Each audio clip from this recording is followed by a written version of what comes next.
Hey, have you heard about our all-new free PDF that you can download? It's called 5 Ways Unresolved Trauma May Be Derailing Your Relationship. And if you're a couple that has done the date nights and attended the relationship retreats and learned the communication skills, read the latest books on marriage, but you still find yourself stuck in a loop of pain and frustration, then this PDF is for you. If one moment everything is fine and the next moment everything feels crazy and that is familiar, I encourage you to go to restoringthesoul.com, scroll down, fill in your email, and get the free copy of our all-new PDF, 5 Ways Unresolved Trauma May Be Derailing Your Relationship. You're going to find it very helpful. Most people feel like they read this and they wonder if we've been reading their mail. They say, this is us. It's going to be of help. Check it out now at restoringthesoul.com.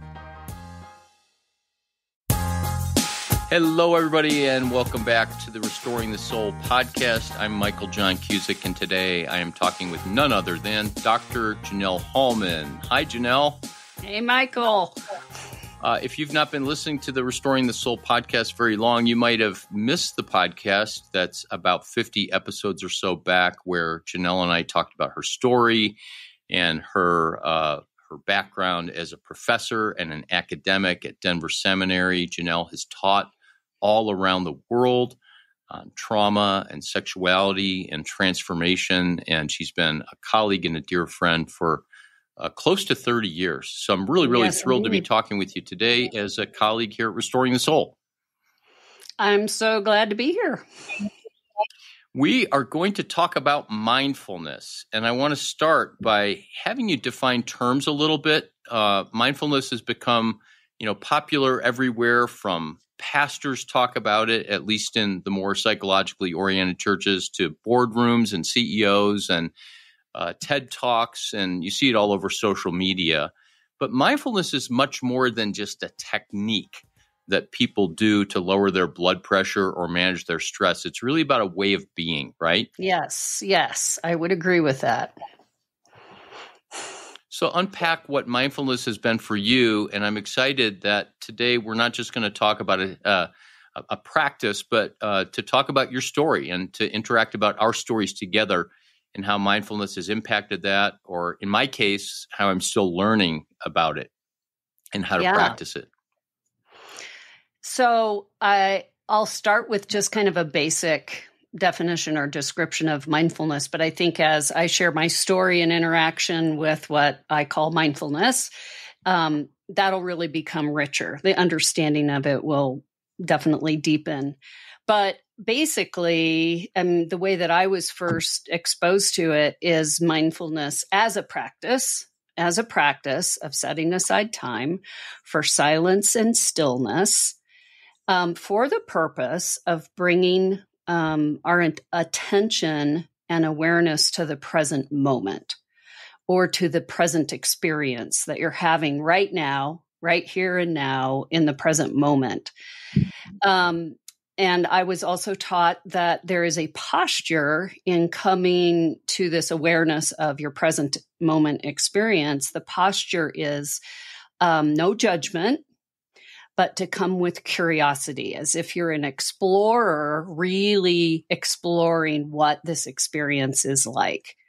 So no judgment. And then I was also taught that as you're coming with this awareness, which I'll unpack a little bit more in a minute, but coming with this awareness is you're actually giving the thinking mind a break, to allow the thinking mind to settle, but using the mind in terms of this awareness. So noticing, presencing to what the experience is in the moment.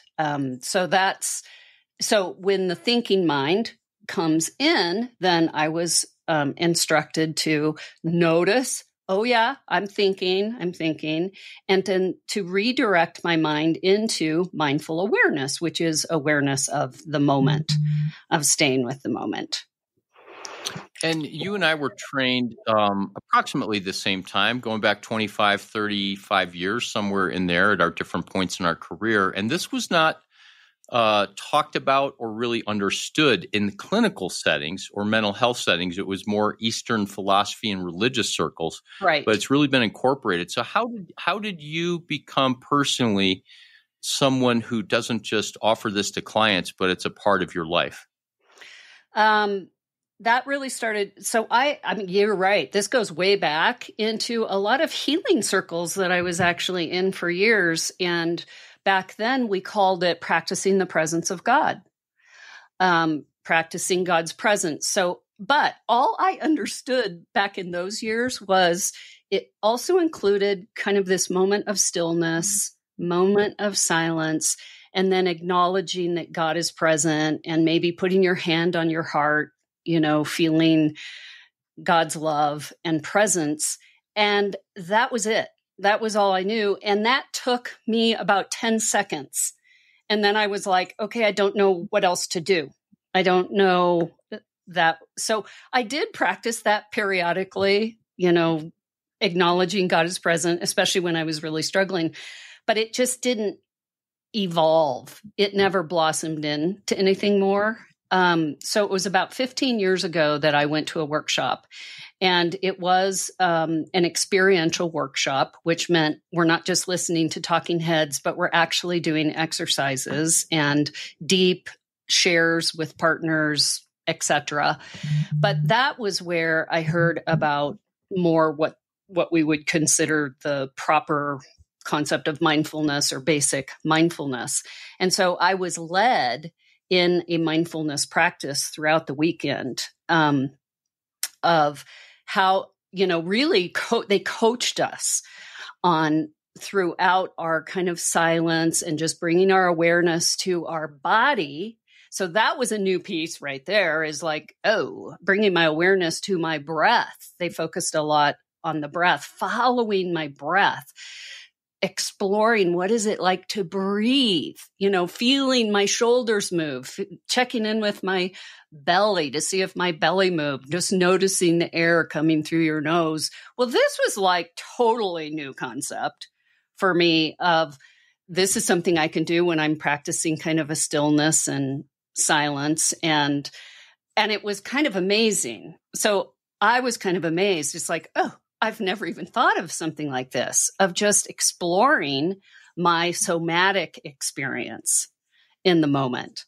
So that was just a huge thing. And then this noticing my body, noticing my breath, but also noticing when my thinking mind would come in, because immediately I would start narrating about my experience of like, okay, I'm sitting here in this room with people doing this kind of strange thing. I kind of like doing it, but this narration would start. Or I would start thinking about, I wonder what's going to be for lunch today, and kind of start obsessing over, I'm noticing that I'm really hungry and I wonder what lunch is. And I wonder if lunch is going to be on time, or if I'm going to, my mind would just start chattering. So the coach was like, now, when you notice your mind chattering, or, commenting about something, narrating, or maybe judging the moment, see if you can just take a nice deep breath and bring your awareness, allow your mind to settle back into noticing your breathing, staying with your body. So that was the beginning. And I thought there's something here. That's all I knew. I didn't know any history of mindfulness. I didn't really know much of anything, but I thought there's something here. And so the leader of that weekend asked if we were willing to make a commitment to start practicing this every day. And so that was one of the intentions that I set when I left the weekend, is I'm going to explore this mindfulness thing. So I came home and I knew you set the timer. I set the timer because I didn't want to have to be looking at my phone and looking at the time. And I'd set the timer on my stove, so that I wouldn't be tempted to, have the phone close by. And I went into my room and I sat on a pillow and I just practiced this. And it was an amazing, not everybody experiences this, but I just had this overwhelming sense of well-being that would kind of flood me every time I did this. And I started really with small amounts of times, like 5 minutes. I started with 5 minutes. Then I moved up eventually to 10 minutes. And my goal was to try to get to 20 minutes. But I initially was just like, there was just such a sense of well-being that I would experience, just frankly, because I'm kind of a busy person and I really like to move a lot. My body likes to move. So just to sit still for me was a major thing. And there was something just in that kind of blew me away. But the sense of peace, the sense of well-being. And then as I learned that you can also just open your 5 senses. So yes, staying with your body and your breath, but you can also notice the sounds that are present in the moment, or notice the temperature on your skin, notice the sense of touch, or notice if there's any smells. And when I sort of started opening my senses to just notice and explore what's here right now in this moment, I had some profound connections with nature. The birds, I fell in love with bird song because I could hear the birds in my backyard. It was just like, oh, I love listening to the birds. And that was something I never really had awareness of. One, even being consciously aware of birdsong, but knowing that there is something very, very sweet about birdsong that touches my soul. So this sense of well-being and soulfulness just started expanding. That was incredible. And I remember probably about a year into learning this and practicing it, I started leading others because I was always kind of in a leadership role, and I started leading others in this. And they also were folks who had never been introduced to anything like this. And often they commented afterwards like, whoa, that was so nice. That was so relaxing. So that was kind of my experience a year in, and I'm just babbling. Is there anything you'd like to chime in on? Yeah, I'm struck by several things. Number one, you talked about the relaxing part of it, and I hear a joy in your voice as you're talking about the kind of the reawareness of the birds around. I've had that experience. But also, in addition to relaxation, the mindful practice, and we can get more into this, actually can rewire our brain and help us to become less reactive in moments when we get activated or dysregulated. It helps us take a pause between stimulus and response, or moments where we might get triggered and then get activated. And there's just all kinds of wonderful benefits. The other thing I thought of as you're talking, back to the practicing the presence of God, I remember that we used to have a certain author who held a big conference in Chicago at Wheaton every year, and she would just teach, practice the presence of God, practice the presence of God. And so I got that Brother Lawrence book, and I, like you, I actually outlined it, and I wrote up 2 paragraphs, and I was like, okay, I'm going to do this. And it was miserable failure. And it was just like, keep trying. And what I've since coined the phrase is that we can't practice the presence of God until we can practice the presence of self. Yes. Until I can actually be present in my body in that embodied way. Yeah. I can't really be present to even others in a way. And that's the last part of what you said. You used the word soulful, and that it was a soulful experience. And just over and over, how as we work with clients and we teach people about what the soul is, and that includes their body, and the body is not bad, that when we begin to integrate the body into our other experience, how things just come together, and how spiritually and emotionally there's often shifts that happen that are not a result of our effort or our flexing our spiritual muscles, but things just begin to happen, which is really beautiful. Yep. Yeah, it's very amazing. So, so what you just shared, I was just going to move into that of what happened to me and just kind of continuing to do this. And I did when I was sitting, just being with the birds, so to speak, or listening to the wind or feeling the wind. Like if I would do this outside, feeling the warmth of the air, feeling the wind, just staying present. That's when I did have a sense, this is practicing the presence of God, because part of that sense was this, loving presence that I was encountering by simply being present, right? I was present in the presence is how I'd like to say it. Just this sense of loving presence, loving goodness, that all is well right now in this moment. If I let my thinking take me into all the things that are on my to-do list, or how I'm I'm angry at my husband, or something that happened the day before, if I let my mind go there, which is just kind of into vapor because it's just thoughts, then everything isn't well. And that was kind of a big wow to me, but in this moment, I'm encountering wellness. I'm encountering goodness. I'm encountering something that feels like loving kindness. So that's where I then started realizing this isn't just a mindfulness practice per se, right? Like you said at the beginning, to relax or to whatever. This is a spiritual practice. This has something to do with my spiritual formation. And that was a very, very deep sense with me. So what I did start noticing after I had been working with this for about a year and a half is one day I was just walking into my office and I noticed, something about my capacity to notice the moment had started increasing on a daily, regular, moment-to-moment basis. So the fact that I even noticed was like, I'm noticing, but I noticed I was moving slower. I was walking slower.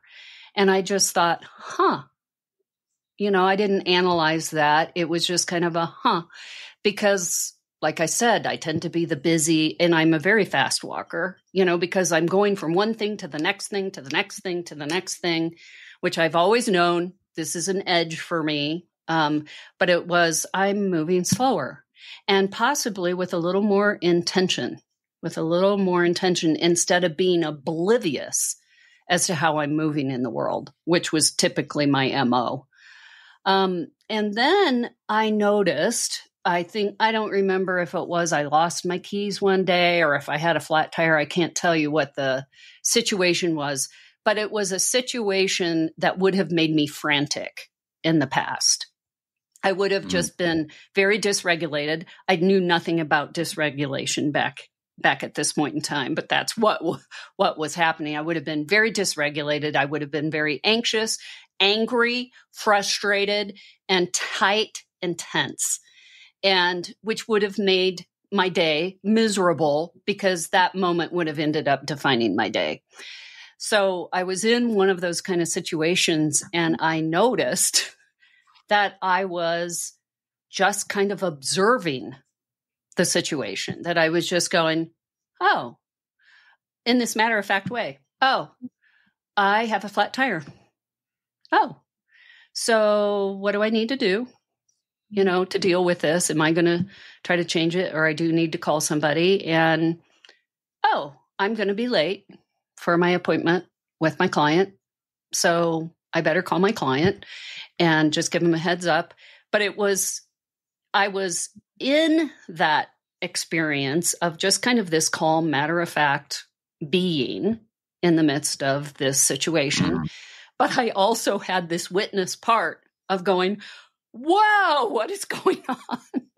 That you're actually, taking this just as another moment, just as another everyday experience, because it is. It's just a normal human experience.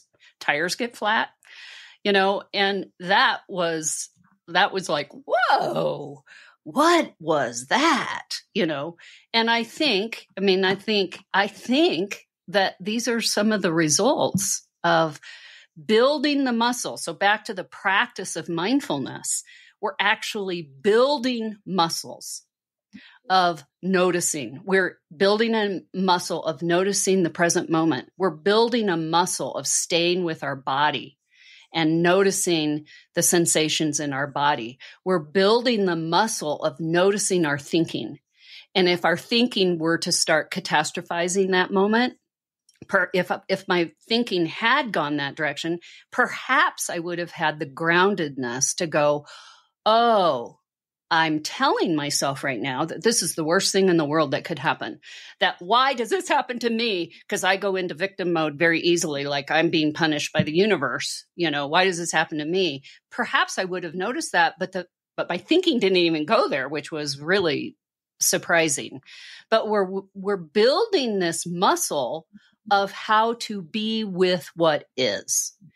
Because there is a subtle acceptance that happens when we are in a mindful state of just noticing, and with no judgment. We're not trying to fix or change anything, but to just be with. And so it really is this hidden, I'm accepting my experience in this moment. It just is what it is. And I'm being with it. And I'm letting go of that energy to fix or change. I'm just being with. And so I kind of call that an unconditional radical acceptance, which I've taught, to a lot of clients. But it was like, oh, this is the method of actually building that capacity, cultivating that capacity so that we've got that muscle in place. And that's why I'm so into this stuff and why I teach every client that I work with. Because this is rather a simple, not too complicated thing to bring into your life on a daily practice, but also on a regular basis. It's absolutely life-changing. And I still have a lot more to share about my journey because this isn't the end of it, but this is what I started noticing. That's a beautiful story. I love it. The handful of times I've experienced in my own life when I experienced something that feels so different, but it's not directly because I did it. I didn't set out that day to say, I'm going to be more patient at the grocery store, when there's a long line or when someone's taking too long. But something kind of rises up and it seems foreign, but it seems me. And I love the fact that the way you talked about that, it was like, whoa, what is this? And in Galatians 5, in the Message, Eugene Peterson talked about the fruit of the Spirit, and he said that fruit appears in our lives the same way that fruit appears on a tree.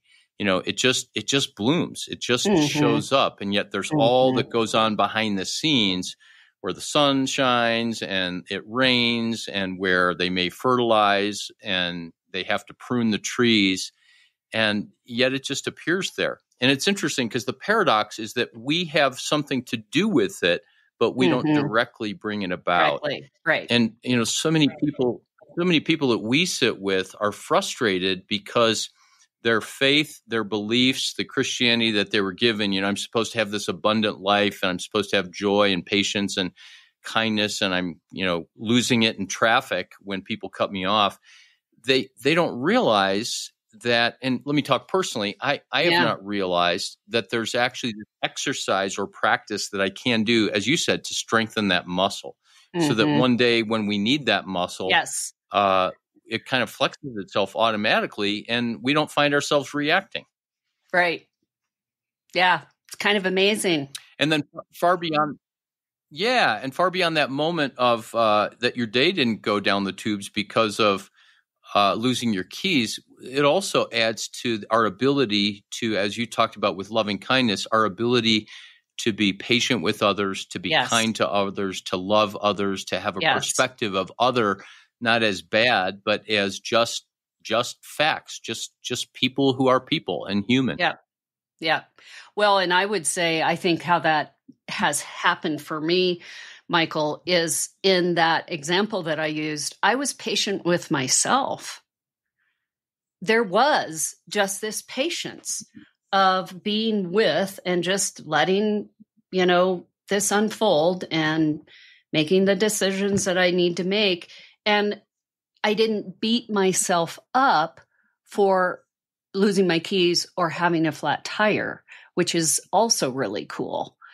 Because I had been practicing not judging whatever might come up in my experience in the moment, which was still a fair amount of thinking.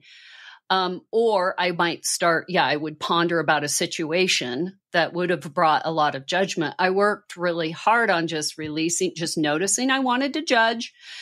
And those judging voices were probably already going, noticing the judgment and letting it pass and bringing my attention back to my breathing, because I loved following my breath. Just following my breath just felt so good. Following my breath. I'm alive. This is God's breath in me. Every time I breathe in, God is giving me another moment of life, So there was also this muscle building of not judging, of letting go of the judgment, letting go of the impatience, which kind of takes me into the next thing I was going to share, because about a year and a half into this, oh my gosh, it became so hard to sit and do a mindfulness practice, which was really a time with God for me, because I would be in his presence. That was a part of my, sitting down and just acknowledging God is present. And I'm going to just be. I'm going to be with what is right now. It became so hard for me to do that. I dreaded having to do it, because what started happening is, my mind would not stop. My mind was just constantly thinking, constantly distracted, constantly going all over the map. And then what started happening was my body was extremely restless. It didn't want to sit still. It didn't want to be silent. And I remember talking to some people who were kind of masters in this, and they said, well, then why don't you move? Why don't you let your body move while you do it? That didn't really even help. I was agitated. I was frustrated. I was restless. And I was just wrestling with this. And I kind of came to the conclusion that I can't do it. I just can't do it. And yet there was a part of me, it's like, no, I've read enough about this at this point to know that that's not true, because part of mindfulness is to stay with your experience. So what if, Janelle, you stayed with the restlessness? What if you explored restlessness to see what it's really like to be restless? What if you stayed with the anxiety? Because a lot of anxiety was surfacing whenever I would kind of still myself. What if you stay with it? What if you just explore it, see where it is in your body, follow it, staying with your breath, still being extremely mindful, noticing your experience. So that was a very deep, profound learning for me, because I was in the story big time for quite a few years of, I don't have time for this. It's like torment for me to sit. But the more that I stayed with my torment and the restlessness and listened to my anxiety and stayed with my anxiety, that is when some deep, deep transformation started happening in me. Because what I realized when I stayed with those emotions is what would come up is a memory, or what would come up is a current situation that I was avoiding, that I wasn't facing. And so often my mindful noticing would lead into then a time of journaling, where I would then just start journaling about the pain of this situation, or about my fear over something else, or about my restlessness, what was at the core of me being a person who was always doing. I was always on to the next project and not being. I didn't even know what that meant. Years ago, people would say, Janelle, you just need to be. Well, what is that? Well, being is what I was practicing, is to just be and take the time to nurture myself, take the time to explore these deeper places in me. So my mindfulness practice started leading into major, deep processing and learning all sorts of things about myself, including parts of myself, because I started noticing that when my mind really would get ramped up, when I was practicing just being with my experience, I would go into planning. I would jump into the future and start planning something that was already on my docket, but I would start planning. And that felt so good to me to plan.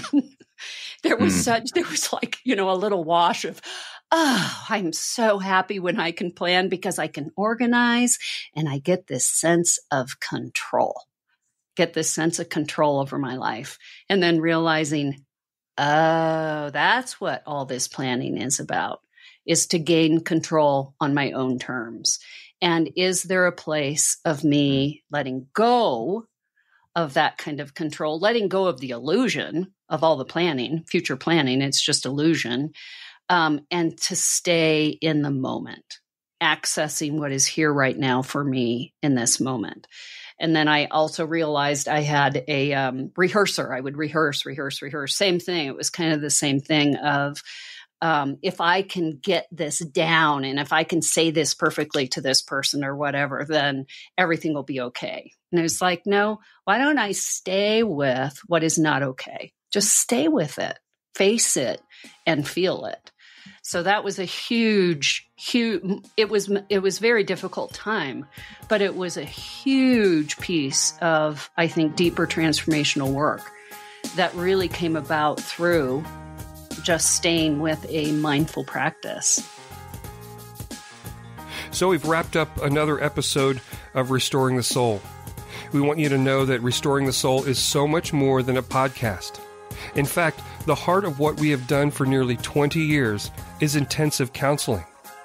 When you can't wait months or years to get out of the rut you're in, our intensive counseling programs in Colorado allow you to experience deep change in half-day blocks over 2 weeks.